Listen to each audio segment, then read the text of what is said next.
Would it take him pulling the trigger? Is that what would do it? And then you would say he needs to get out of the race? Abigail, you have nothing to say?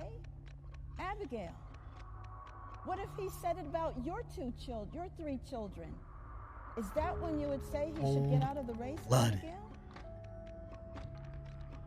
You're running to be governor. Miss Earl Sears.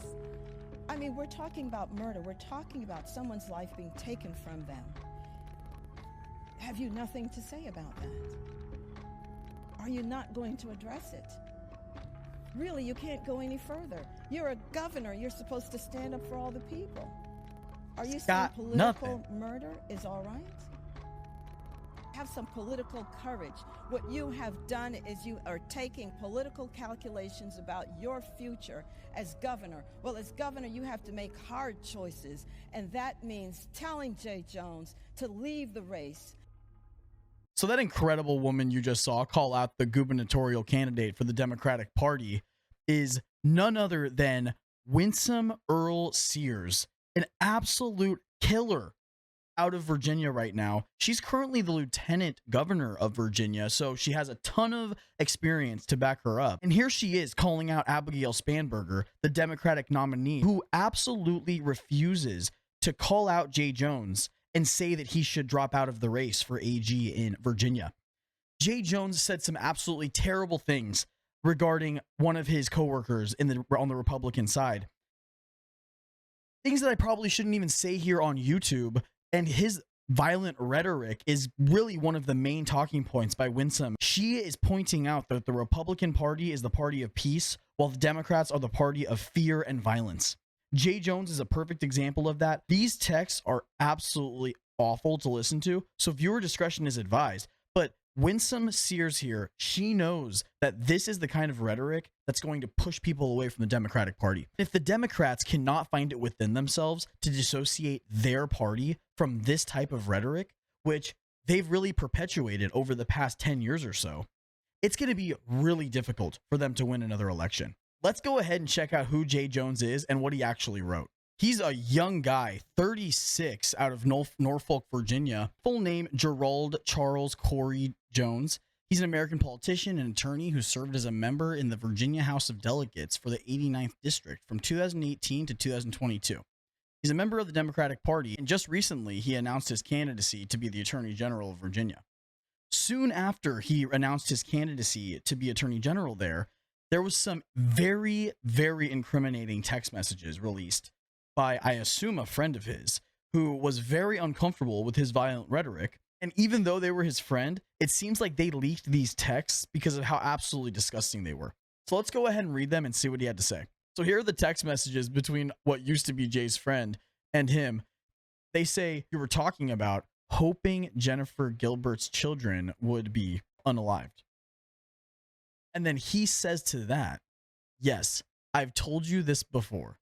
Only when people feel pain personally do they move on policy.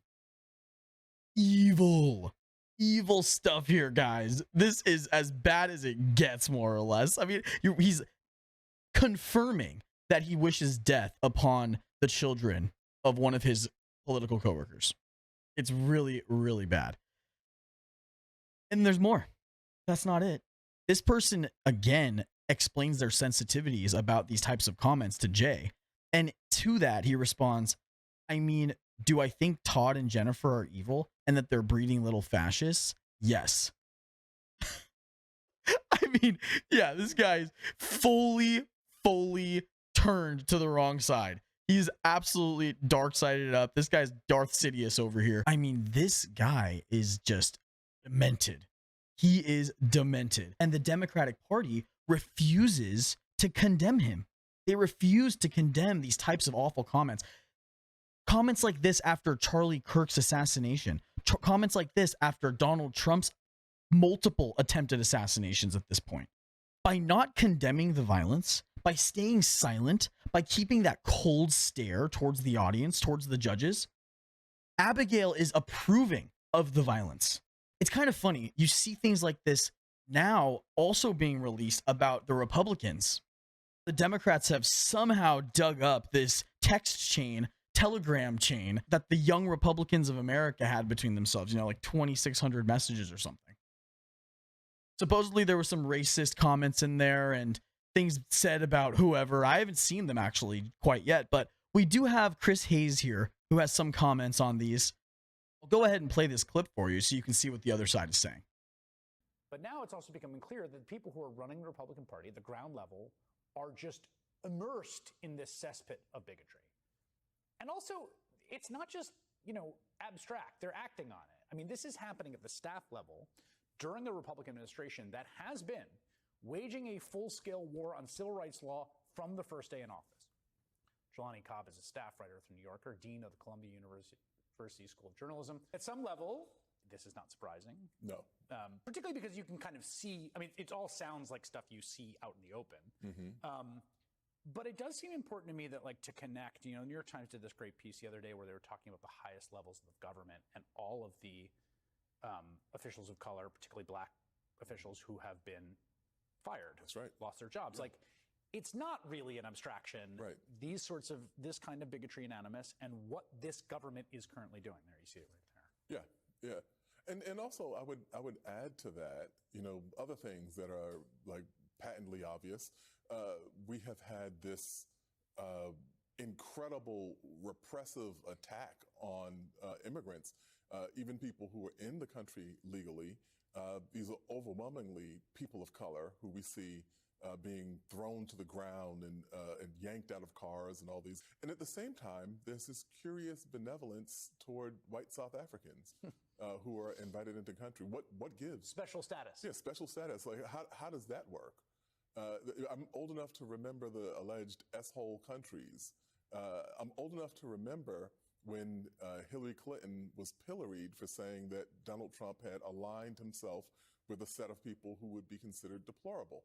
But we see this kind of language, this kind of grab bag of bigotries, the kind of dueling homophobia, misogyny, anti-Semitism, racism, all of the kinds of worst traits. I think he likes all of the buzzwords. He's going to go with all of them. Facilitated by the movement, the Trumpist movement. So this guy is a dean at one of the departments in Harvard, and he's out here on Chris Hayes' show, just pulling the victim card out, just throwing as many buzzwords as he possibly can into the air, just trying to catch that next viral moment, making sure that the plebs that listen to MSNBC can understand how much of a victim they are and how much the patriarchy is coming down on them. Isn't it tragic for these people? Everyone. Well, Young Republicans did have an actual comment about this. I'll go ahead and pull that up now because they didn't actually say what was said specifically other than what you see in the top left here.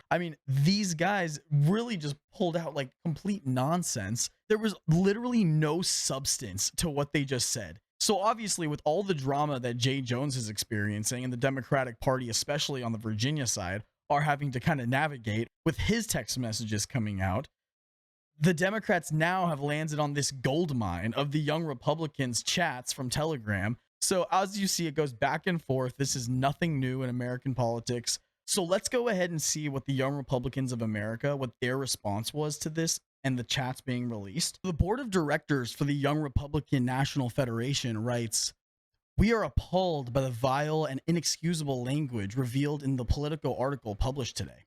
Such behavior is disgraceful, unbecoming of any Republican, and stands in direct opposition to the values our movement represents. Those involved must immediately resign from all positions within their state and local Republican organizations. We must hold ourselves to the highest standard of integrity, respect, and professionalism."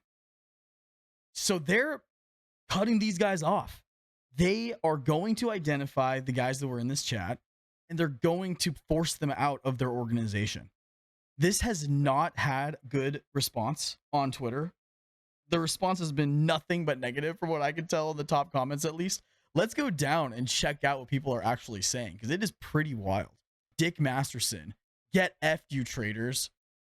Lucky Teeter, "Dems running for attorney general and other high-level positions are calling for their opponents' children to be unalived, and the Democrats stand by them.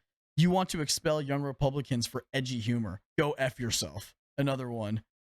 Gay You say it again, Dex. It's a little meme. It's like Dexter's laboratory, and he says, "Say it again, Dexter. The Young Republican board of directors are F slurs." There's really, I mean, this is nothing but hate on Twitter right now. And this is what JD Vance said. He was pretty freaking clear about how he feels about this situation. He says, "This is far worse than anything said in a college group chat. And the guy who said it could become the AG of Virginia. I refuse to join the pearl clutching when powerful people call for political violence." And then he posted the chat itself from Jay, where he says, "Yes, I've told you this before. Only when people feel pain personally do they move on policy." And this was in response to Jennifer Gilbert's children being murdered. And while I haven't seen exactly what the Young Republicans wrote, I am seeing here exactly what Jay Jones had to say. And he is advocating for the unaliving of one of his Republican counterparts' children. That's about as bad as it gets, okay? And he's saying it seriously. This isn't a joke to him. Let's see what the Republicans had to say. I'm sure some of those text messages are going to come out. The worst of the worst, I'm sure, will be made public, okay? So we're going to see what those young Republicans had to say. If it comes to anything even close to this, I'll go ahead and condemn it. If it comes off as just edgy humor, I'm sorry, but kids will be kids, all right?